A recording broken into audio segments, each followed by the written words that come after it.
Gather around, friends, new and old, and welcome to the POWWOW podcast. I am your host, David. And I'm your host, Philip! Pull up a log, gather around the fire. There are some delicious things cooking over the flames today. We've got some fun stuff to talk about. But first of all, we are here on an October week. How are you today, Philip? I'm doing exquisite.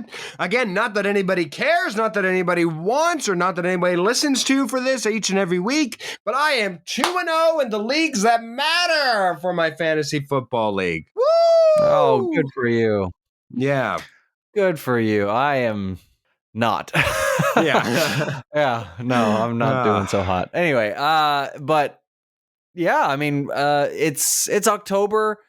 What does October mean to you, Philip? October means pumpkins to me. I always just see October and all I see is pumpkin. That's realistically all that it means to me, as well as spooky season. And all the girls that love spooky season, they come out at night. That's all I'm going to say.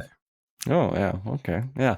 I guess that's kind of a thing. It's less so in Europe, but for me, it's rain and cold.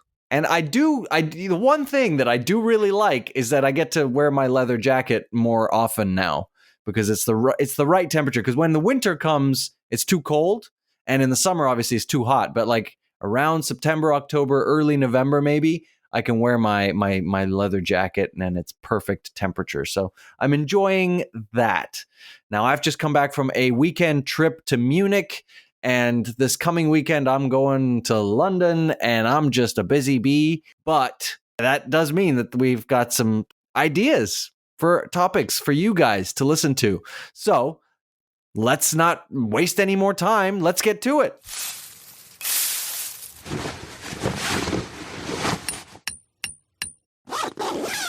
So you just mentioned that you went to Munich, David. Now, why were you in Munich? So take us back to Barcelona. I was in Barcelona doing a cocktail course, a bartender course, and I lived with a guy named Isaac, or Isak, from Norway, and he and I got along like a house on fire, and we said our goodbyes when the course ended, and we knew we were going to miss each other. We just clicked, you know, so he was a good friend, and he mentioned that he had been working in a food truck for 5 years or something.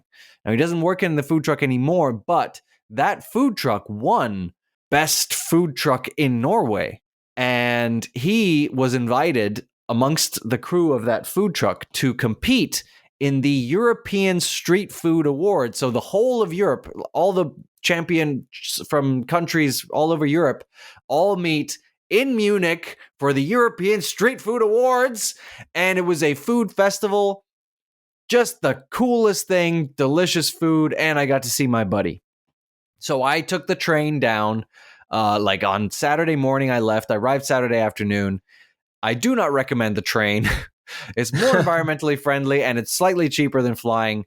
But man, was it... okay, I guess if you're going for a little bit longer, it works. But for a 2-day or a day and a half trip, I feel like I just wasted a lot of time on the train. But anyway, I took the train down on Saturday morning, arrived Saturday afternoon, and I was leaving again by Sunday at midnight. Or Sunday, Monday, whatever you want to call it, at midnight. So it was a very short stay, but I got to be there, try his food truck food and a lot of other food truck food. So we're going to talk about street food and all the deliciousness that comes with it. Right. So obviously you went to the competition. You talked about how you got there, but let's get into the meat and the meat grit of it. Yeah, the meat of it. Realistically, what were some of your highlights, man? What was some of the things that you tried? Okay. Obviously, you came with a big stomach, I hope, so you were able to sample many things. Yes, I tried to keep my stomach empty for when I went, and I knew I was going to overeat, and that was just going to be a reality. So first thing, obviously, I tried the food from the Norwegian food truck that my friend was working at. So and how was it? It was like a reindeer meat kebab. So it was like wrapped in a flatbread, and it was reindeer meat with like vegetables and a cranberry sauce on top with pickled onions. It was very, very good. Like, that was a good way to start the food truck experience. It was very, very delicious. And I had been looking forward to this reindeer kebab for a month plus, because he had told me all about it when we were living together. So So that was definitely the first highlight. Now the second highlight was German beer. You have no idea. German beer, Phil. I know you're not a beer person. You're not an alcohol person. German beer really is very, very good. So it was nice to have the traditional Bavarian German beer. That was highlight number 2. And then highlight number 3, I mean, where do I start? The pizza was delicious. I had the best burger I've ever had in my life. I don't compare burgers that I buy to burgers that I make at home. This was probably the best overall anyway, but I consider those 2 different categories. So best burger I've ever bought in my life, what came from this one food truck. Well, describe the burger. I mean, that's something that everybody loves. Okay, so go ahead. Yeah, it was on a very simple bun, right? No, nothing flashy. It was a goose burger. And now goose, if you've never tasted goose, I mean, it's like duck, but a little bit more, I don't know. A little bit more. It's like cross between duck and lamb. And it's just melt in your mouth. Fantastic. It had a blue cheesy sauce with like this jam in it just to balance out the tanginess with some sweetness and so a little tiny bit of crisp arugula or rocket or rucola, whatever you want to call it, in there as well. And the way it sang as you bite into this burger, it just sang to me. It was it was like that. It was just divine. Every bite was divine. It just melts in your mouth, gooey deliciousness. And I had to, now that I will admit, and no, take nothing away from the other food trucks, that was the only thing I went back for. I had another one. Really? Wow. Yeah. It was special. So if you ever find yourself in Iceland, no, seriously, if you ever find yourself in Iceland, I want to visit Iceland. It's not something it's probably not close to something that I'll do. Like it's not in the near future. I want to go. You bet your ass I'm going to find this food truck. I am going to find this food truck if I go to Iceland, and I'm going to have a goose burger, because I will be dreaming of that goose burger for the rest of my life otherwise. Oh, man, Phil, it was good. It was good. You know what? I would say that I know that I have a stigma about me that does not scream, how should I put this? Foreign eating. I'm probably somebody who's not an adventurous eater. However, meat, and please take this with a grain of salt. Meat is probably my most generous section where so I feel like even burgers melt into that, where I'd be like, yeah, I'd be willing to try this type of burger as long as the ingredients themselves I enjoy alone. Like, you're never going to get me to put mustard on a burger. Never going to happen. Not I don't care if it's the most delicious tasting mustard. This was so not mustardy. Exactly. So if it has, what you say, goose, I'm fine with that. If it has jam, I'm all right with jam. There are things in there that I'm fine with that I would be willing to try. So I'm glad that we did that. And the blue cheese, how do you feel about the blue cheese? Not going to happen. I apologize. I would be willing to trade it in. But it's cooked. Nope. It's willing to trade it in. I don't care. I will be willing to trade it in for some American cheese, some provolone cheese, some cheddar cheese, some Swiss cheese. Oh my God. Kill me now. You're killing me. I can't do blue cheese. It stinks and it doesn't taste good. But anyways, all right. But it just melds into all the flavors. Like you won't even notice. Then how do you know that it's there? No, you absolutely not. Because I read it. No. You wouldn't even have a bite. You knew its existence was in there. Oh God, man, absolutely not. All right. Well, hold on a second. Please. Now, I want to say another thing. The theater around food making, when you're doing street food and stuff like this, like restaurants, you don't see the making of the food. They just bring it out to you on a plate and they're like, "Here you go, sir, and enjoy." But on street food, like, there was some theater going on. The Latvian food truck was a pizza truck. Like, for the first day, I thought that was the Italian team. And then I saw a flag above them. I'm like, hey, that's not the Italian flag. Well, there was an Italian flag, but I was like, hey, that's a different flag. And it was the Latvian flag. So the Latvians, they were making pizza, great pizza, very, very nice. And they were like, they tossed the dough. They were tossing it like 20 meters to another Latvian person catching the pizza. It was almost like a fish market, but like pizza dough. Yeah, they were like throwing it across the plaza. It was quite a show. And then the German burger place. Now that was pretty cool too. They had this big like fire pit where they were like grilling all the burgers, and they were like spraying some kind of alcohol or something. Someone told me it was whiskey, I'm not sure, onto the burgers as they were grilling, and there are obviously flames everywhere, and the theater behind the food just makes it so much more exciting and so much more fun. And then the Icelandic team, they didn't have much of a show. However, I did look them up on Instagram, and the guy who runs the food truck, he shoots all the geese himself. So Oh my he gosh. goes out, he's a hunter, he goes out and he shoots all the geese himself. And now I will say, like, maybe that turns some people off, but I mean, that really just assures me that the meat is ethically sourced, ethically killed, and fresh and brought straight from farm, or not from farm necessarily, but from air, straight from the sky. Yeah. air to my burger, you know? So it was, that actually made me feel so much better about the food that I was eating. So yeah, just absolutely adored the experience. Wonderful. All right. So those are highlights from your experience at the food truck. Let's go to our past street food experiences that we've had and that we've enjoyed elsewhere. Obviously, I've never been to a European contest, so I'm not going to be able to pay. Everything pales in comparison to this. But the first place that I thought of, actually, oddly enough, that kind of resembles this to a way, is baseball stadiums. Now, locally, yeah, because a lot of the times, a lot of the baseball stadiums actually do have a unique flavor. They try to highlight local cuisine. They try to offer uniqueness. There are some baseball stadiums, I haven't tried this, but I would actually be willing to. There are some that offer crickets. There are some that offer local cuisine, like, I don't know. But I know that I've been to a place where I've had an Indian fry bread. I've been to places where I've had local Mexican cuisine here in Arizona at the baseball stadium from good local street vendors. So that's one place that I've done it. I've gone to, of course, up and down New York. If you want to talk about street food, my goodness, start there. And then finally, one place that I did go, a festival that I did go with an ex of mine, an inside joke was concerning any and all things bacon. So we went to a bacon festival, and I must admit, the uses of bacon are varied, and are delicious. There was very rarely something that tasted, smelled, looked bad. God bless you, bacon. God bless you. One of my favorite uses of bacon ever was sweet potato fries with bacon mayonnaise. That's delicious. Yeah, I think there was one bacon dessert where the bacon was chilled, not frozen, chilled, and it was utilized in an ice cream, as almost like bacon bits, and then it was like a bacon bowl. And I know how all this sounds. Trust me, I was a critic myself, but it smelled so good.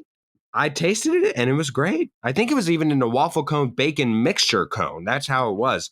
It was delicious, absolutely divine. So bacon as a street food, very rarely does not hit the mark. David, what were some of your other past street food experiences? So, let me think.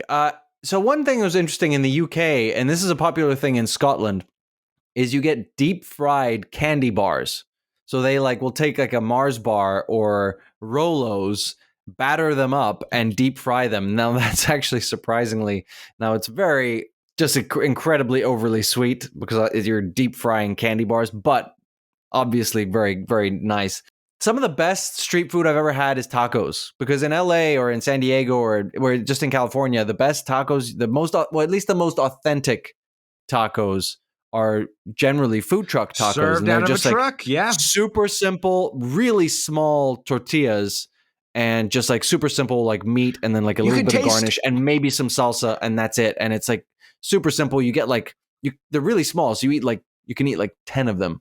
And it's just delicious. It's just so good. Well, they're super small because you should be able to taste the ingredients, not just the tortilla. The tortilla is great. Yeah, exactly. But it shouldn't be the prevailing flavor, taste that you get out of a taco. Yeah. And then I'm just thinking about London and Camden Town and all the things that I've eaten there, because that's a great street food experience if you're ever in London. And I think I've had some of the best fish and chips I've ever had was from a street food vendor in London. Street food, I think, to me, is one of the best ways to eat, just because there's no frills around the food. It's just raw, not raw, but you know what I mean, raw deliciousness and just food that flavors expertly put together, and here you go, eat it, you're gonna love it. Not necessarily all about being fancy or stuff like that. I mean, that has its place as well, but some of the best food I've ever had in my life, like I said, the best burger I've ever had in my life, street food. Let's go to our specific favorite street foods. I only have one because I just wanted to keep it general and normally what we like to get as favorite street food. And I'm going back to New York. Now, I know automatically people are thinking I'm going to be talking a hot dog. No, there are such a thing as disgusting hot dogs. I've bought hot dogs before from a street vendor. It came out, it looked, it smelled, and I didn't even taste it. It just was disgusting. Can't do it. There's also pretzels that most people would probably think of. It needs to be a good pretzel in order for me to really enjoy it. A lot of the times the crust or the outside of the pretzel is hard as sin, and then the inside is all clumpy doughy, not soft doughy, not rip apart doughy, just not good. So there's a lot of bad street food for as many good street foods. Probably the most average one that you can really never have a bad version of are fried peanuts, but by far my favorite one that very rarely gets wrong are surprisingly the bagel and cream cheese trucks. You go around in the morning and even at night, they still have it all. The bagel and cream cheese, they usually are pretty generous with the cream cheese. The bagels are usually made fresh because they know that they need to keep those fresh. And then plus you're getting them right in the morning. So everything around there is just delicious. You can usually find a good flavor. I just think on general, the best bang for your buck, always good, is going to be the bagel and cream cheese street food as perhaps vanilla, perhaps you go adventurous. Maybe they have a fun little bagel there that you want. I think for my money, that's where I'm going to go. How about you, David? So for me, I think back to Los Angeles and my favorite taco truck, and I didn't try a lot of them, I will admit, but my favorite taco truck, I tried it in one location close to downtown, and they actually have 8 trucks, or at the time they had 8 trucks, maybe they have more or less now, I'm not sure, is Leo's Tacos. So I tried one in downtown LA, and then it turns out they had another truck that was really like a walking distance from my apartment. So I was like, holy crap, I'm going to go there a lot more often. So I got tacos there several times. Leo's Tacos, very good, and they're around LA. And then obviously this Icelandic food truck is up there, possibly number 1, but definitely a top 3 food truck experiences, street food experiences I've ever had in my life. And it's up there with best food experiences I've ever had in my life. So they really impressed me. That burger was incredible. There we go. Those are our favorite street foods. Street foods is the name of the game. If you're ever in a position or in a place where you can try one of these locations, then go for it. I cannot stress enough how good this food was. And look up the European Street Food Awards from 2022 and look at all the finalists who were there. All worth trying, I think. So just check them out. This episode of POWWOW Podcast is sponsored by Sides. Meet Sides. SIDES, an app that helps you take the law into your own hands. Turn ordinary agreements into binding contracts in seconds. Then if a dispute arises, Sides will step in to resolve it for you. Wait, Phil, that was supposed to be my line. What did we agree to in the contract? I don't know. I guess we can use Sides to settle this dispute, because each dispute costs a small one-time fee. And if you win, which I will, it's all awarded back to you. Sign up now and get 16% off for a limited time only.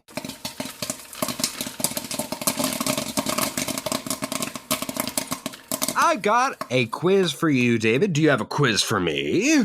I do. That's because it is Pop Quiz, where we each bring each other a little test, and we'll see if the other one is smart enough to figure out the real answer. David, I believe I went first last time. Why don't you go first this time? So this is a fairly simple question. I don't know if you're going to get this right. I really don't. In what city was I born? Cape Town. Oh, thank God. Thank God. Durban. I was worried there were no multiple choice answers. Okay, Cape Town, okay. Durban. Johannesburg. Or Lusaka. Man, Lusaka is just such an odd throwball in there. It's like, which one of these actors have won an Academy Award? And then all of a sudden you just throw Gary Busey in there. And I just don't understand why he exists in this category. Okay, so Lusaka. I don't know. I'll be honest. I as much as I might have been playing it Yeah, I off, didn't David, I think you don't did know know. this. So I would be guessing, but I think I have an inkling. I don't think it's Cape Town. I think I would have remembered that. I don't think you were born German. I want to say you were born in Africa. I want Johannesburg to. is in South Africa. All of these cities Well, are in Africa. well, diddly do on me. So at least I remembered that. You got to give me credit for that. And so I'm gonna say that you were born in Lasaka. Oh, no, I was not. Ah, Lusaka's in Zambia. I was not born in Zambia. All the other cities are in South Africa. I was born in Durban. Durban is the city in um, which I was born. I'll be honest, that was number 3. It was going to be Johannesburg or Lasaka. Oh, darn. All right, well, mine's down to 2 here, David. With Halloween right around the corner, David, I thought it only appropriate I give you a pop quiz concerning candy. Which candy is my favorite in alphabetical order here? Almond Joys, Jolly Ranchers, Reese's Peanut Butter Cups, or Twizzlers? Now that is tough because I know you like Twizzlers and I know you like Reese's Peanut Butter Cups. We spoke about both of these in the last couple of weeks, or you've mentioned both of these in the last couple of weeks. I have. I feel like Almond Joy is the dark horse that you were speaking about a second ago with my question. Almond Joys. Could it be Almond Joys? I don't think I've ever heard you rave about Almond Joys, though. I don't think it's Twizzlers. I'm going to go with Reese's Peanut Butter Cups.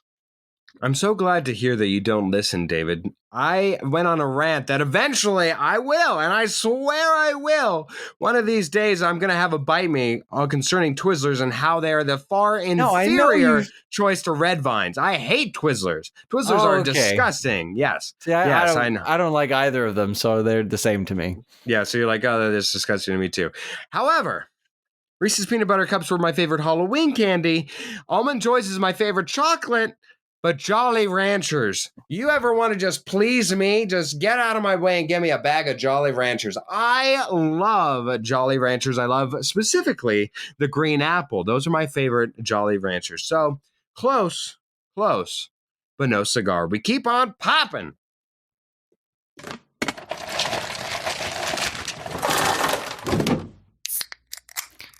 We have a once more this week. It's been a while since we've done a once more, but we are going to just throw out a little idea each about something that we would like to bring to the streets of wherever. A business idea, perhaps, that is kind of along the same lines as street food. So it's how do I put this, Phil? The idea is to just create a food truck type thing, but it doesn't have to be food related. It can be anything. So, Phil, do you want to go first? Do you have an idea? Absolutely. So bring to the people of the streets. Absolutely. I did not go food. It's been overdone. It's overutilized, but I still love it. But no, not food, because especially for me, I cannot do this. However, I actually mean this, David. I mean this. So keep it innocent. Keep it innocent. But I want an on-the-go truck, perhaps even a semi, that comes to you and allows you to both shower and to both nap. I think that mobile naps and naps in general are so underrated. I wish it was convenient more so to nap. Maybe if you're at work and there's not really a napping space, but you have an hour off and you just wanted to set it. I mean, shoot, people call in masseuses all the time. That's practically a glorified nap. Why can't we do just a mobile nap place? Maybe even, hey, for an added little bonus, you can get a cuddle. Again, fully clothed. Nothing weird here. Just if you need an extra little cuddle puddle, come to daddy. Come here. We'll give you a nice little cuddle and a nap and a shower if you need it. Especially if you're about to cuddle with somebody, you need to shower first. But that's what I'm saying. The shower thing, I think, is a great idea. Like sometimes people find themselves in situations they're far from home and they need a shower. You're not going to book a hotel room just to shower, are you? No. So, yeah. That's why gyms are criminally underrated use of gym memberships. Mobile showers or different places, closer showers. Anyways, David, what was your idea? I mean, mine is definitely food adjacent. And I was at this food truck festival, the street food festival, And I thought, how cool would it be to have a cocktail truck? And I was with my friend Isaac, and we both did the cocktail course, the bartending course, and we were like, hey, why don't we have now I realize someone's going to steal this idea from me. Some listener with more money to invest than me is going to do this before I can. But yeah, a cocktail truck, I think that would be awesome. That was missing from the Street Food Awards, is a truck that was shaking cocktails for the good people who are stuffing their faces full of goose burgers and shrimp and pizza and whatnot. Yeah. You know the name of your truck? You know what the name of your truck should be? The name?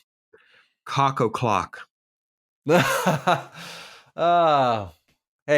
I'll add it to the bottom of the pile. How's that? Well, 2 weeks ago, we had my ex-housemate, roommate, Kirsty on the podcast, and we mentioned that there was a third musketeer amongst us when we lived together, and that person is Matt. And Matt, you're joining us today on the podcast. So 2 weeks later, you have decided to join us because for some reason, my friends have nothing to do on a Monday. Who knew, right? Who knew? Welcome back. You've been on before. You're back on the podcast. Do you remember, Matt, if you had any success last time? I don't think I did. I think I got 2 of the 3 questions wrong, right? I don't know whether I couldn't possibly remember. That's why I'm asking you. Hey, Matt, here's a little secret. We do this every week, so the fact that you think that we can remember, however, the last time you were on, let alone what the result was, is very generous. Thank you. I don't even remember what we talked about. I remember losing it. There was some New Zealand question. Do you remember? There was some rugby question, and David looked at me like, it was how... yes, I remember this because it was how old the haka was. It was something like that. Yeah. Oh, wow. Yeah, I could not tell you who won, though. I bet Matt won. I've been on a losing streak, man. It's been unbearable. If I remember correctly, you were both horrifically wrong. Yeah, but Phil, you were somehow slightly less wrong on that question, I think.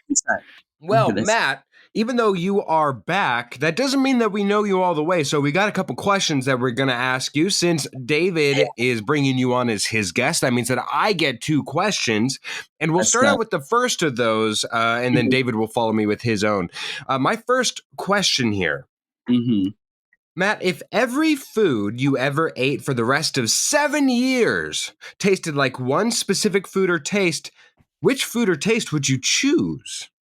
I would probably go like dark chocolate, something in that space. Everything tastes like dark chocolate, and you'd be fine with that. I think so. Or that'd be really beneficial whenever you're talking about vegetables and maybe fruits, because I think you'd probably miss fruits. But vegetables, you could just eat celery, and there you go.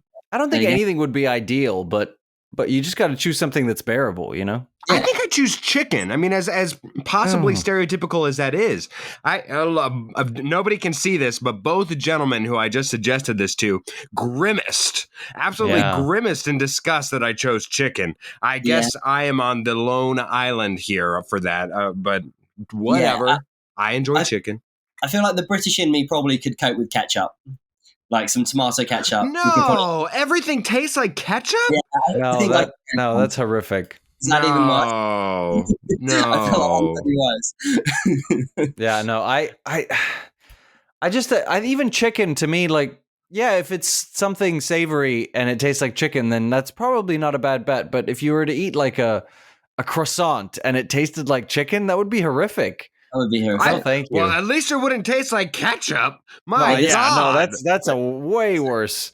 Could you imagine? Okay, response. So it tastes like ketchup. It tastes like chicken, whatever it tastes like, but it still has the texture of whatever you're eating into. Yeah. That would be the worst. Okay, David, your next question.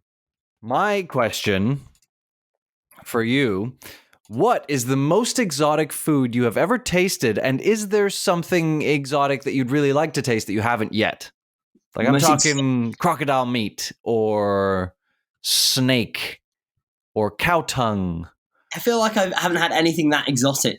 Really, I'm not that food adventurous. Probably like a buffalo burger with you. It's probably I remember that actually. Yeah, you remember that? Because we paid £2 extra for a buffalo burger. It was like you could pay £2 extra and have buffalo meat instead of beef, and we kind of had do it, and that we were over like, here.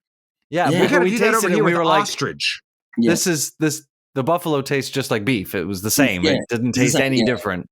No. Yeah, it might have been a scam. Even I don't know. Yeah, It was very disappointing. I feel like that might be. I feel like I'm always curious about snails, how the French eat snails. I think there's a part of me that's like, I would be really intrigued to try one. I mean, apparently it's escargot, like, right? Isn't that the word for them? Escargot. Yes, Yeah, it's apparently it just tastes like butter because they smother it in butter, like garlic butter. You can get behind. I enjoy a bit of butter, so that absolutely. Absolutely.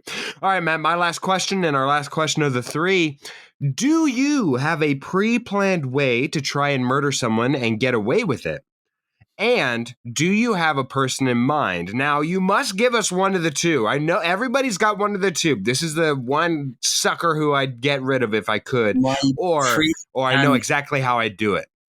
So I don't have anyone that comes to mind, which is probably very good. Yes, very good, and also not incriminating. We enjoy that. Do I have a pre-planned way? No, I don't think it's pre-planned. Okay, so what would be like the most conventional way that you think you'd kill somebody, accidental or not, to get away with it? To get away with it, yeah. Probably just I don't know. Probably take them hiking and see what nature does. See if you find a snake. You might be putting yourself at risk as well, though. What if you die? Yeah, but that could work both ways, right? Because then I'm still getting away with it. He's getting away with it literally, at the cost of his own life. Yes. I don't know. I think that's probably the easiest one. You might be the worst murderer ever, Matt. But I think that's okay. That's inspired to be the greatest. So that's all right. What do you want to be, little Susie, when you grow up? I want to murder everybody the best. Anyways. All right. So Matt is your guest, David, as we mentioned already, which means that it is my game. And the game that I prepared for both of us to do is something along the lines of which tastes best. Now, both of us, whenever we host the game, will be giving out lists, and it will be up to the 2 contestants to decide which within the lists is the best of any of those categories. Now, Matt, it will be explained more whenever each one of us hosts the game, but which one do you want to face off against first between me and David? Oh, David always. Let's go. David always. Absolutely. Winning first. All right. So it will be my game first. And as I've already explained, it is which tastes best. Of course, where else could I go but which tastes best as far as movies are concerned? And we're going to go to Rotten Tomatoes for various scores. I will tell you which one I want once we go down the list, whether that be audience scores or critics scores. And for even one more juicy little tidbit, it will be themed, as they will all be food movies. That means that these are movies that are about, deal heavily, or are titled around food. All right? And David, you have 1 skipping stone. Gentlemen, that's all the preface I can give you. Let's get into it. First one, we call the Animated Auditorium, and I want the audience's score for this one. And we'll go to you first, Matt. Which one has the best audience's score? Chicken Run, James and the Giant Peach, Lady and the Tramp, that's the original animated version, or Willy Wonka and the Chocolate Factory, and that is going to be Gene Wilder's version. So once more, that's Chicken Run, James and the Giant Peach, Lady and the Tramp, or Willy Wonka and the Chocolate Factory. I think it's got to be Chicken Run, right? I think it's the best. That feels like the British in you, putting forth the only one that has a British accents and what have you. Yeah, but Chicken Run. Act themselves. So come on, let's go. All right. Matt goes with Chicken Run. Hoffman, do you go the same way? Read me the list again. Yes, that's going to be Chicken Run, James and the Giant Peach, Lady and the Tramp, or Willy Wonka and the Chocolate Factory. Willy Wonka and the Chocolate Factory. Yeah. Now, I think I'm going to go with Lady and the Tramp. That feels like would be the most popular amongst audiences. James and the Giant Peach and Chicken Run both had the identical audience score of 65. Now, that is the lowest. So, Matt, you did not win this one. And Lady and the Tramp has an audience score of 80. However, Willy Wonka and the Chocolate Factory takes the cake here at 87 overall, winning this particular category, which means neither one of you gets a score here. So, we are still tied. David, we'll go to you next. Again, I want the audience score for this one. Okay. Cloudy with a Chance of Meatballs, the original, not the sequel. The 100-Foot Journey. The original. Yeah, please. Come on, guys. The one that came out in 2017. The classic. Yeah. The 100-Foot Journey featuring Dame Helen Mirren. Netflix's The Platform. Or Pig, featuring our very favorite, a POWWOW favorite, Nicolas Cage. Again, that's Cloudy with a Chance of Meatballs, The 100-Foot Journey, Netflix's The Platform, or Pig. I want the best audience score out of the group. David? Now, this is interesting because The Platform is a movie in Spanish. It is. And mostly a Spanish audience, I should think. So that kind of puts it in a different arena. Again, you have a skipping stone should you wish to use it. I think I'm just gonna gamble with Cloudy with a Chance of Meatballs. Even though it's like this ridiculously stupid animated movie, I feel like it was quite a popular, funny, enjoyable movie for families at the time. So I'm gonna go with Cloudy with a Chance of Meatballs. All right, he chooses Cloudy with a Chance of Meatballs. Matt, do you fall under those same weathers? I think I might do. I feel like it's the most popular one of the lot, right? Like, if you gave that list to someone, they'd be like, oh, yeah, I really enjoyed that movie when I was however old, you know? Right. 5 years ago old. Am I allowed to go the same as David, or do I have to pick different? You can pick different, or you can choose the same. You do not, there is no, yeah. I'm going to be boring, and I'm going to go the same, because that's probably the only one that I've actually seen of the list as well. So, fair enough. All right, well, meatballs are certainly in the clouds. However, both of you will be finding that it does rain a little bit, as it is not even at the top spot or second. It is tied for fourth, or tied for third, I suppose, in this case, with Netflix's The Platform. The 100-Foot Journey comes in at 81. And Pig, of course, Nicolas Cage. It's always Nicolas Cage, David. You should know better by now. I should know better. Nicolas Cage takes the cake and takes the pig home for truffles. God bless that. So we are tied 2 questions in at 0 apiece. A true showing of inadequacy here, gentlemen. Tied at 0, yes. Yes, absolutely. All right, Matt, we're going back to you and going back to the audience score. I assure you both, we will get to the critic score here eventually. However, let's go to this next one. Matt, the first one is called No Reservations. It stars Catherine Zeta-Jones and Aaron Eckhart. No Reservations. Next one would be a little film called Ratatouille, followed by Super Size Me, a documentary based on McDonald's and the food intake, and I believe even just fast food in general. And then finally, Waitress. David might be familiar with this one, as it recently graced Broadway, as it was composed by Sarah Bareilles, I believe. But it is the movie. Heard of it. Oh, wow. It is the movie that prefaced the Broadway hit. All right. So one more time through the list. No Reservations, Ratatouille, Super Size Me, or Waitress. Which of these holds the highest audience score? I mean, if Waitress prequeled something for Broadway, right? Is that what you said? That is what I said. And I feel like someone must like it. And I feel like it must have some sort of audience joy. So I think I'm going to go with Waitress. Even though I love Ratatouille, is my personal favorite from that list, but that's just out of this list, Ratatouille is my favorite as well. David, which one is your favorite, and which one takes your vote? Ratatouille is easily my favorite. I'm a little torn, though, between Ratatouille and Super Size Me, because Ratatouille obviously was very successful, hugely popular. I don't know a single person who doesn't like it. And then there's Super Size Me, which was, I think, quite critically acclaimed, but I don't know if there were as many people, audience members, who loved it. You know, maybe they're like, oh yeah, that was good. You know, that was, intriguing, very interesting. But I'm going to go with Ratatouille. It's going to go with Ratatouille. No Reservations, you were both smart to stay away from, only getting a 62 score, and even critically it's at 42. It gets even worse once we go there. Waitress has a 74 score, means that it comes in second, right behind Ratatouille. Ratatouille takes the cake here at 87, meaning David has pulled ahead with a point. Super Size Me only holding a 72 score amongst the audience, according to Rotten Tomatoes. All right, next one, and we'll go to David first as he holds a lead, and it is naturally his turn. Gentlemen, I finally want a critic score. Maybe this means that David will use his skipping stone for the first time with it. Maybe. All right, here we go. David, Burnt, featuring Bradley Cooper. Next one, a favorite of yours, I know, called Chef, featuring Jon Favreau. Yes, I love that movie. Third would be Sausage Party, another of David's favorites. And finally, Tortilla Soup, one of my actual guilty pleasure rom-coms, Tortilla Soup. Which of those four garners the best critics score, David? What was the first one again? First one was Burnt, featuring Bradley Cooper. Yeah. I don't know. I think I'm going to go with Burnt. Although, I mean, I really want to go with Chef.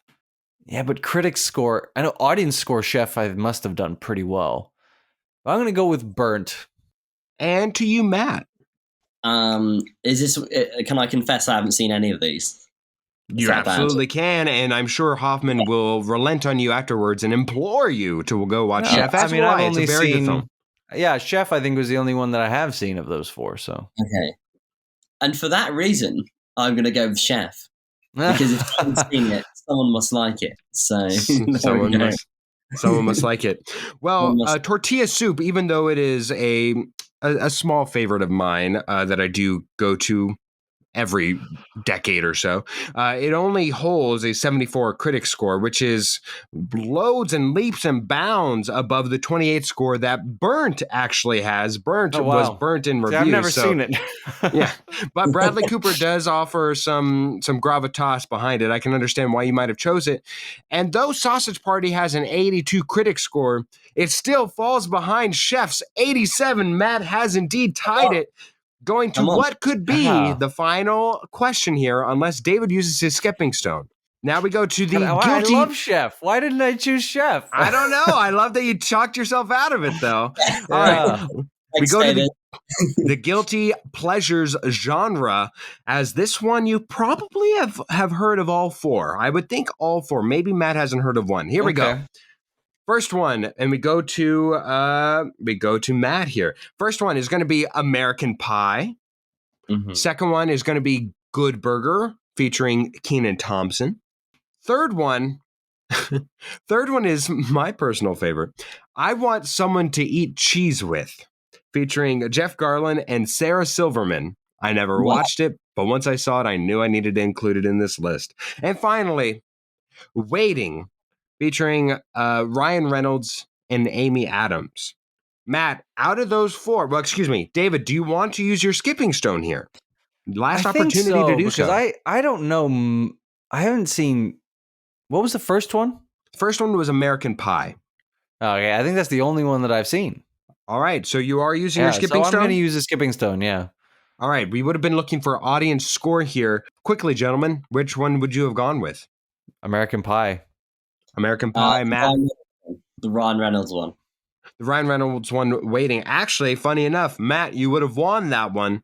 Ryan Reynolds takes the cake here at 75. None of these doing particularly well, except for I Want to Eat Cheese. I Want Someone to Eat Cheese With. Critically did really well, but audience-wise pulled a 38. What a diversity there. All right, next one, last one. Here we go, gentlemen. We call this the Critics Category or the Critics' Choice Awards because I chose them and I am a big critic. And we are looking for the critics' score here. And we will finish this out with Matt first. Matt, you have to go first here. We're going to go with the Oscar-nominated A Bug's Life, the Oscar-nominated Chocolat, the Oscar-nominated The Founder, or finishing it out, the Oscar-nominated Julie and Julia. So without all the Oscar-nominateds, A Bug's Life, Chocolat, The Founder, or Julie and Julia. Have you seen any of these, Matt? The Bug's Life. Yes. Oh, okay, we finally found one. All right, where are you going? I'm going with The Founder. The founder. Okay. Going with Is this McDonald's. critics or audience? This is the critics. Right? Yeah. Yes. There we go. That feels good. All right. Good. He's gone with the founder. He feels good. That's probably the milkshake and Big Mac that he's enjoying while picking that. Hoffman, where are you going? I mean, the critics are judging these movies for what they are, I would imagine. As an animated movie, I would imagine A Bug's Life did pretty well. I'm going to go with A Bug's Life. He's going with A Bug's Life. Gentlemen, one of you has indeed won. As Julie and Julia was the furthest behind in this. Well, excuse me. It was the second furthest behind. Chocolat featuring Johnny Depp was all the way at fourth, even though I actually enjoyed that movie. It's just very nice to watch. I've seen bits and pieces of it, and I have absolutely no desire to see any more. Dame Judi Dench is in it. Shame on you. Shame on you, Hoffman. She's excellent. And with a score of 92, A Bug's Life does pull all the way, pulls David to victory, and I am shocked and horrified that he won, even though, Matt, that was the one you had seen. What? What? Oh. I feel like what a travesty. A Bug's Life is to Matt what Chef was to me. Absolutely. It's true. It's true. Oh, well, congratulations, Hoffman. Matt, it's all right. You get redemption here, I'm sure, as I've been just horrific in these games recently. And let us get to David's game. You're on a run of bad form. I think I'm on a run of good form as well. Okay, so my game is a little different. I'm only going to give you guys two options, and it has everything to do with the food festival that I was just at. I'm going to tell you the top two contenders for several award categories that they gave out at the Street Food Awards. Now, let me just clarify to the audience listening, you might have heard spoilers for this already in the main topic. This is the first part of the episode that we're recording, so Philip hasn't heard anything yet. So he doesn't know anything. I wish I had. Can I go back and listen to it now? Just kidding. Go ahead. Yeah, thank you. That's not how time works. Okay, so I'm going to give you the categories, the actual award categories from the European Street Food Awards, and I'm going to give you the top two finalists, and I want you to tell me which one won, and I'm going to give you a relevant description if needed. Okay, so the first category that I'm going to give you guys is Best Main Dish. The first contestants in alphabetical order was Thai moving noodles from Switzerland, and I'm going to read the description, and I'm going to apologize right now for all of these questions and all the pronunciations that I'm going to mess up here. So it's Khoi Tiu Mu is our signature dish, says Aon. It's served with rice noodles, pork meatballs, soy bean sprouts, fresh coriander, and spring onions, and our secret pork bone broth. I'm sorry. In Thailand, we season our noodle soup to our own taste. Okay, so that's the first contestant here. Golly. No porn was involved, I assure you. Okay. Just pork bone. And the second, Vinkalni Pizza Family from Latvia.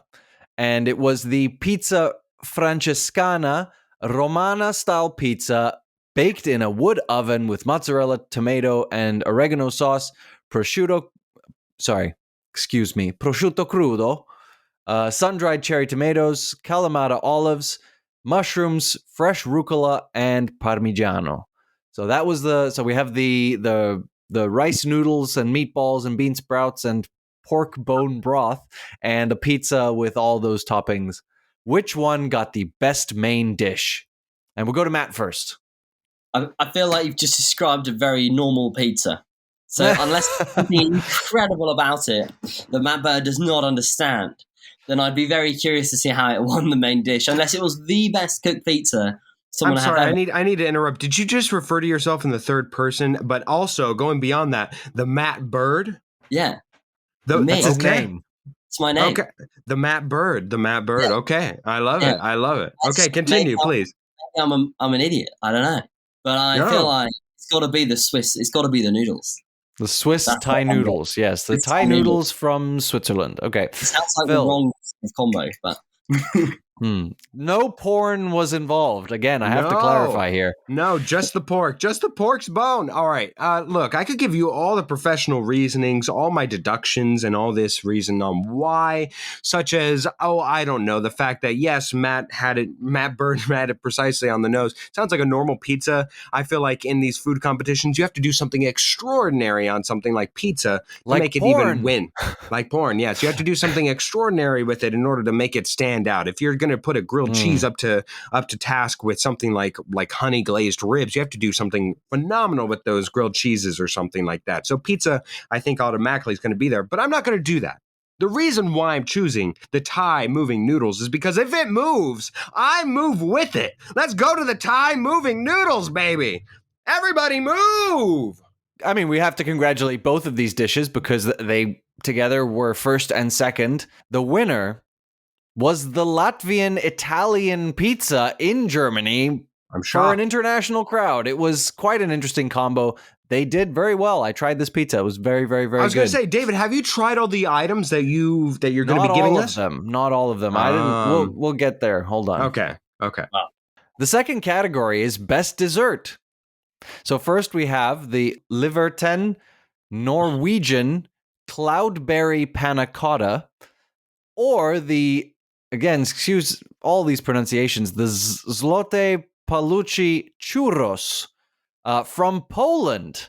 So they have a specialty churro sandwich with original mascarpone cream and fresh fruits. So the Cloudberry Panna Cotta from Norway or the churro sandwich from Poland. I guess it goes to me first. Yes, if you think first. that there's ever going to be a time in life where I do not choose the churro option, you are sorely mistaken. The churro for me, baby. Let's go. And Matt? I'm thinking, what would I want to eat more? I've decided that's how I feel like I should answer this. And I feel like I'd want to eat the churros more. Okay, so you guys are sticking together, arm in arm. You're going with? Matt, birds of a feather, we flock together. Yeah, there we go. Very nice. So you arm in arm, you are wrong together again.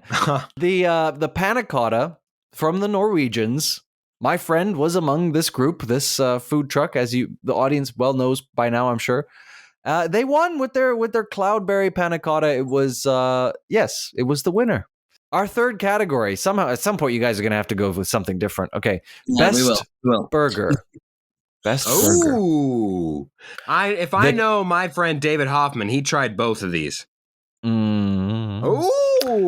From Karl-Heinz Drews from Germany, the Surf and Turf beef burger, flame grilled and topped with fried gambas or shrimp, for those who don't know. Or the Silikokur from Iceland, the goose burger with 10% cheese, smoked blue cheese, truffle sauce, red onion jam with Icelandic cloudberries, blueberries, and rucola.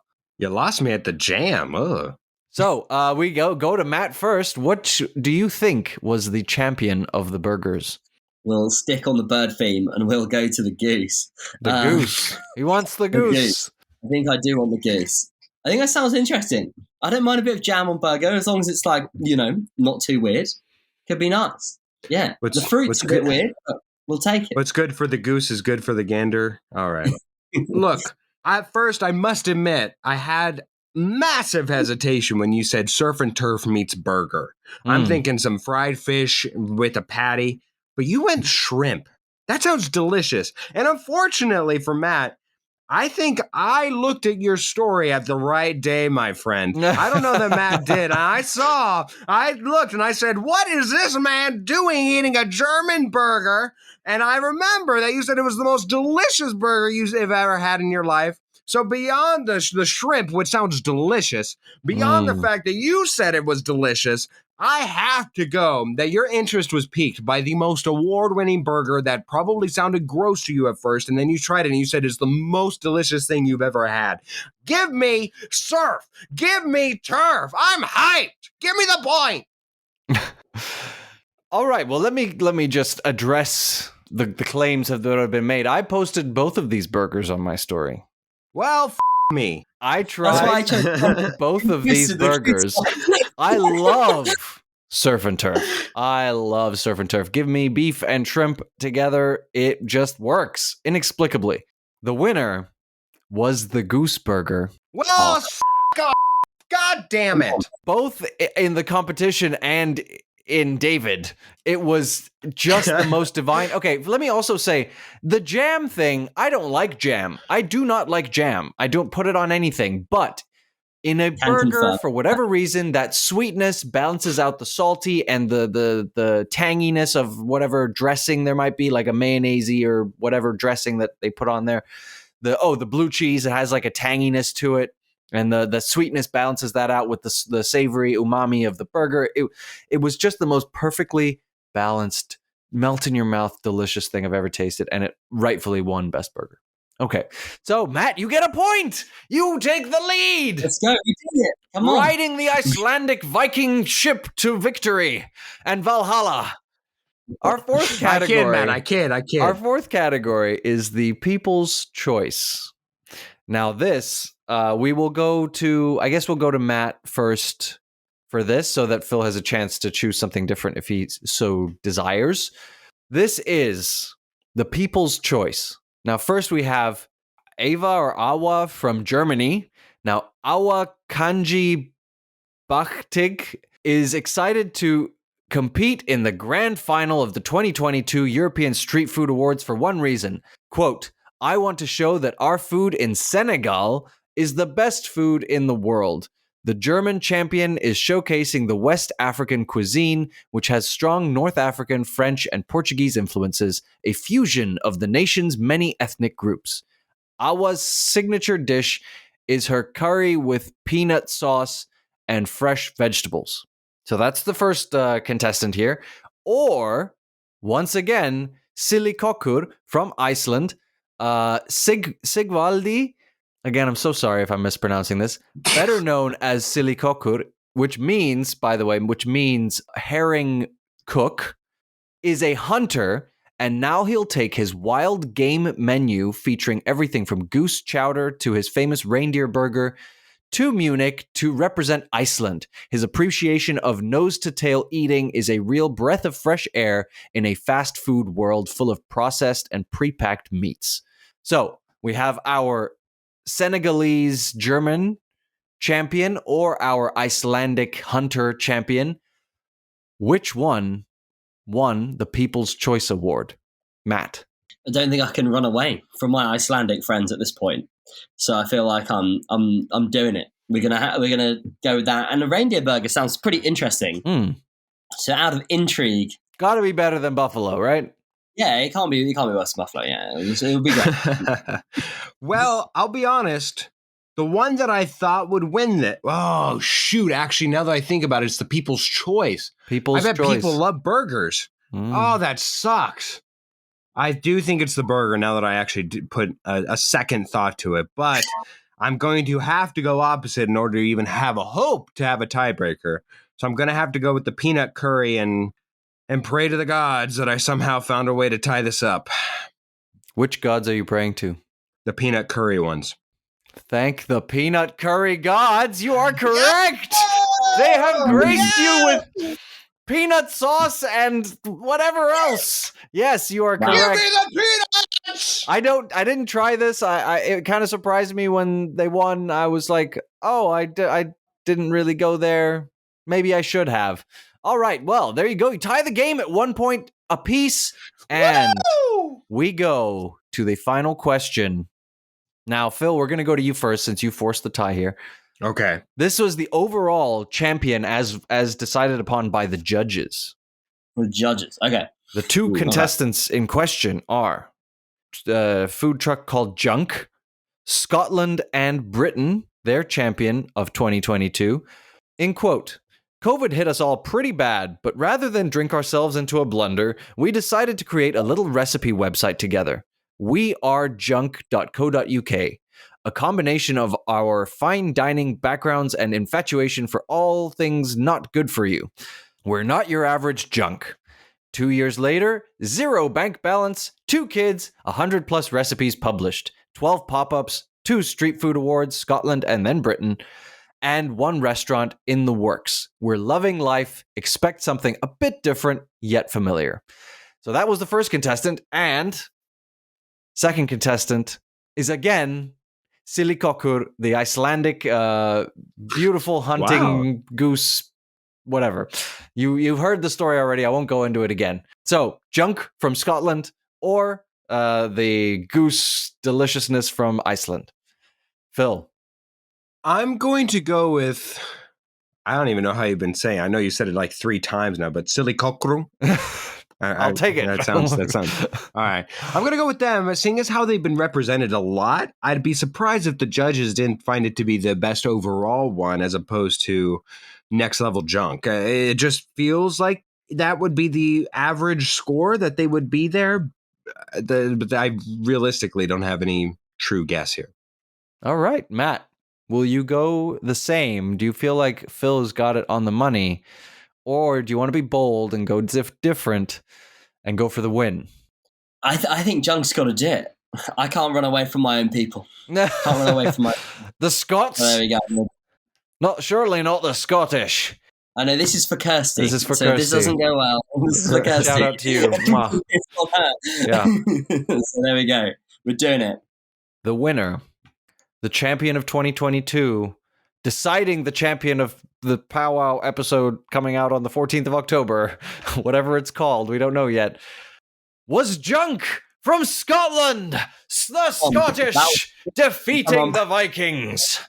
Yes, again, I didn't try the Scottish truck, so I was disappointed that the Icelandic guys didn't win it because that was hands down my favorite. But Matt, champion, and Phil failing again. I'm sorry, my friend. Again, my lord, it's been a brutal drought. It has, really has. But congratulations, Matt. To you, I humbly Matt. You tip do my come cap away to with you. a win this week. Thank you. We've done it. Yes. We the Icelandic Vikings of modern day Scandinavia. Just an all out. Okay, so I guess the last thing to do would be to say thank you to you, Matt, for coming on, and ask if there's anything you want to share or promote, or before you leave us with our audience. No, I'm good. Thank you for having me. Oh, of course. Yeah, it's fun. So thank you. You're most welcome. All right, well, thank you, Matt. And we will see you next time. On the wings of the plane of another morrow. I don't even know what I'm saying. Bye, Matt. On a Viking ship. On a Viking. Sounds lovely. Thanks, team. And with that loss, I dropped down to 11-16. My lord. While a victory brings David further up above the 500 mark, 15-12. Oh!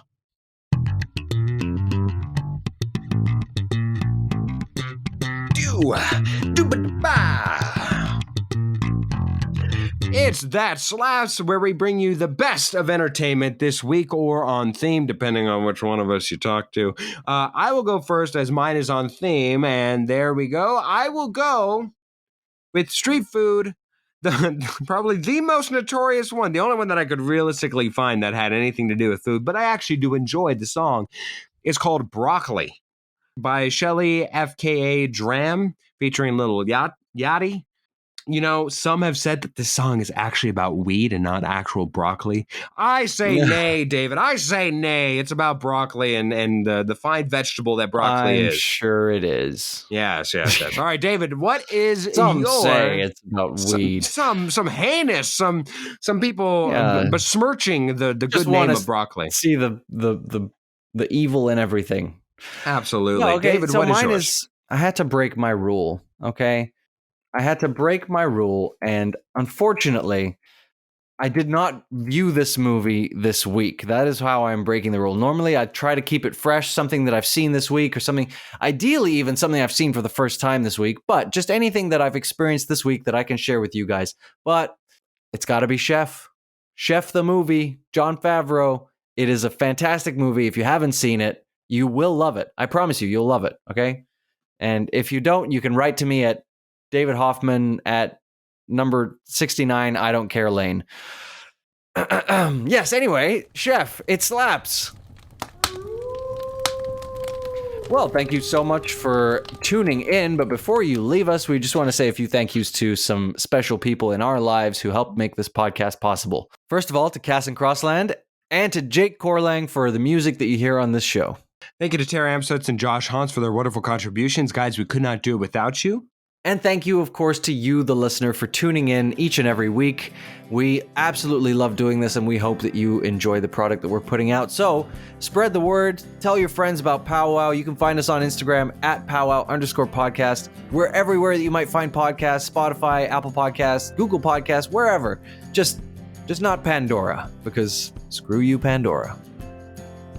Oh my God, Philip! The Naps and Cuddles truck is a success! Congratulations! All right, where do I pay for the cuddler?